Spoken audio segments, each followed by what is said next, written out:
Sur un scala de 0, pas du tout, ou pas du tout heureuse, pas du tout contente, à 10, très contente, très épanouie, comment est-ce que tu qualifies ta relation de couple? Est-ce qu'il y a la vie dans ton couple? Est-ce que tu te sens bien dans ton couple?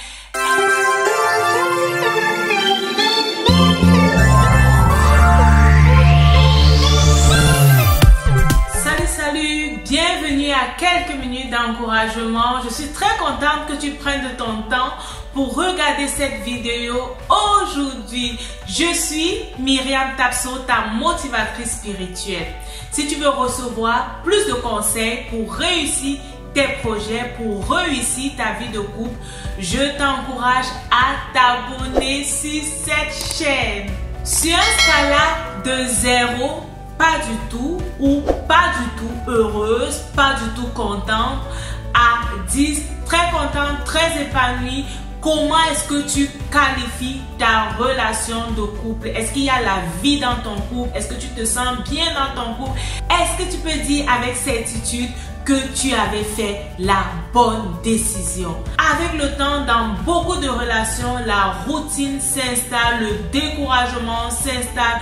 Beaucoup de personnes semblent perdre leurs rêves dans le mariage. Beaucoup de personnes, de jeunes filles ou alors de jeunes garçons qui avaient des projets lorsqu'ils étaient jeunes et qui avaient l'idéal de la vie de couple, l'idéal de la vie ensemble, semblent perdre leur but, leur objectif.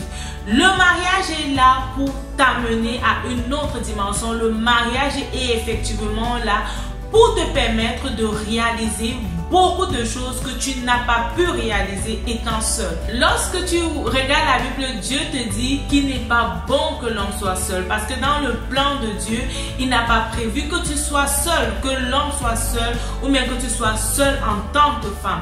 Il a mis la femme à côté de l'homme pour l'aider à aller plus vite. En fait, c'est ce que je vais te dire, à aller plus vite, à réaliser encore beaucoup de choses que l'homme ne pouvait pas réaliser tout seul. Alors, ta relation est en fait là, ton couple est en fait là pour t'amener à cette dimension, pour t'amener à réaliser et à matérialiser beaucoup de choses que tu ne pouvais pas faire tout seul. Lorsqu'on parle de l'épanouissement du couple, on voit en fait deux personnes qui se sont aimées et qui se sont mis ensemble et qui sont contents de vivre ensemble. Deux personnes qui réalisent en fait que la vie à deux est meilleure que la vie seule.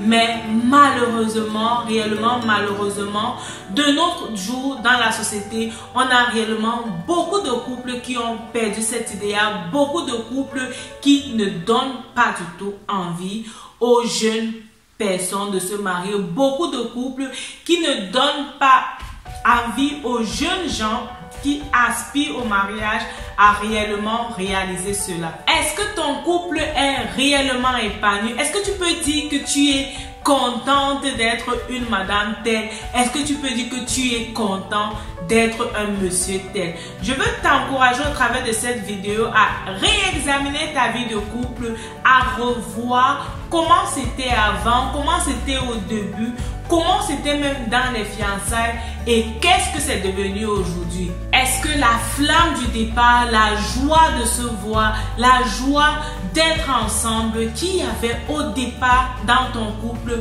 continue à être vraie aujourd'hui?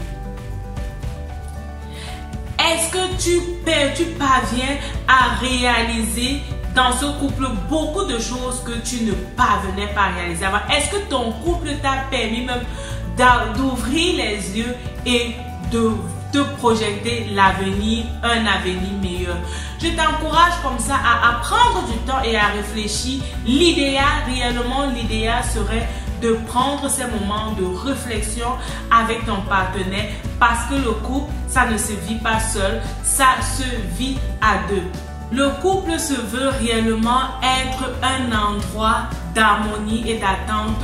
Et je veux aussi t'encourager à ne pas laisser les ennemis de couple venir détruire ta relation. Lorsque je parle des ennemis de couple, c'est vrai que le plus grand ennemi du couple, le plus grand ennemi même de la famille, c'est celui que nous tous nous connaissons, le diable, qui déjà depuis le commencement est venu tromper l'homme et la femme et les poussant ainsi à s'éloigner du plan de Dieu pour eux. Dans le jardin, comme la Bible le décrit, le diable a pris la forme du serpent pour venir tromper Ève et les amener ainsi à s'éloigner du plan de Dieu.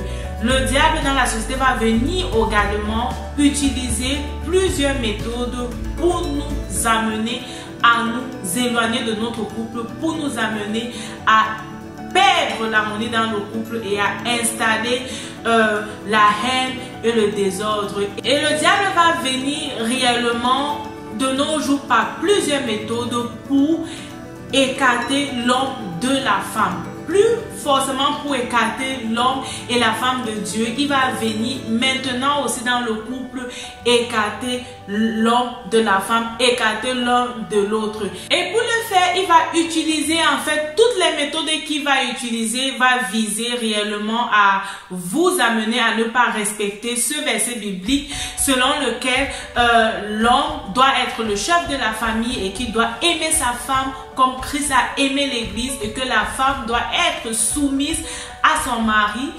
La Bible dit également que le lit conjugal doit être exempt de toute souillure. Donc, le diable, en fait, pour venir détruire le couple et faire que le couple perd de cette harmonie, perd de cette joie de vivre, va venir attaquer cette verset-là. On aura dans plusieurs familles peut-être les hommes qui perdent les responsabilités d'hommes, qui ne sont plus là réellement pour aimer leur femme, qui ne sont même plus là comme Christ a porté le péché de l'église sur la croix, en fait pour couvrir même les péchés de leurs femmes et les encourager en tant qu'homme, en tant que chef de famille.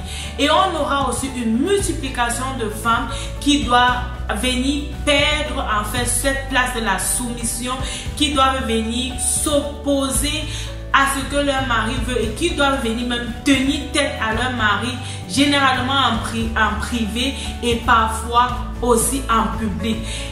Ce manque de respect de ce verset biblique va maintenant amener le couple à souiller le lit conjugal. Est-ce que ta relation est une relation harmonieuse? Est-ce que tu es content, épanoui dans ton couple? Je t'ai demandé sur un scala de 0, ça ne va pas, je me sens plus bien, à 10, tout va bien, je suis en harmonie. Comment est-ce que tu notes ton couple? Réellement, sois vigilant, sois attentif, parce que ce que l'ennemi veut, ce sera de détruire ton couple. Pourtant, le plan que Dieu a prévu pour toi, a prévu pour ton foyer, c'est un plan de bonheur, que vous nagez dans le bonheur, que ce soit la joie et la joie tous les jours de votre vie sur terre. Je vais te laisser avec cette question et je t'encourage réellement, comme je l'ai dit, à examiner, non pas seul, mais examine ces questions avec ton mari. Et si tu me suis seul, je t'encourage à partager cette vidéo à ton frère qui est marié. Peut-être quelqu'un d'autre le partagera également à ton mari afin qu'il puisse voir la vidéo avec toi. Rappelle-toi, ta vie c'est un don de Dieu et la façon dont tu la vis, c'est un don que tu fais à Dieu. Que Dieu te bénisse et on se dit à la prochaine. Bye bye.